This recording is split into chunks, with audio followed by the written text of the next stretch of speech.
नमस्कार लाडक्या बहिणींनो, तुमच्यासाठी अतिशय आनंदाची बातमी आहे। ज्या लाडक्या बहिणींची ई-केवायसी दुरुस्ती बाकी असेल अशा लाडक्या बहिणींसाठी नक्कीच ही आनंदाची बातमी असणार आहे, कारण शासनाने ई-केवायसी दुरुस्तीसाठी पुन्हा एकदा संधी उपलब्ध करून दिलेली आहे। शासनाने ई-केवायसी दुरुस्तीसाठी पुन्हा मुदतवाढ दिलेली आहे। या अगोदर शासनाने 31 मार्च पर्यंत ई-केवायसी दुरुस्तीची तारीख वाढवून दिलेली होती। त्यामध्ये सुद्धा बऱ्याच अशा महिला आहेत की त्यांची अजून सुद्धा ई-केवायसी दुरुस्ती बाकी आहे।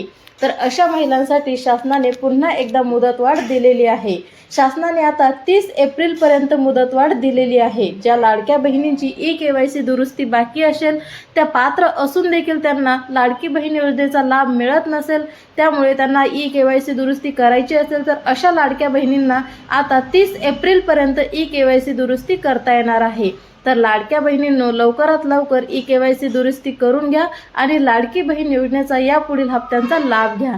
तुम्हाला जे तुमचे थकीत हप्ते आहेत ते देखील ई-केवायसी दुरुस्तीनंतर मिळणार आहेत आणि यापुढे देखील ई-केवायसी दुरुस्तीनंतर तुम्हाला लाडकी बहीण योजनेचा लाभ मिळत राहणार आहे।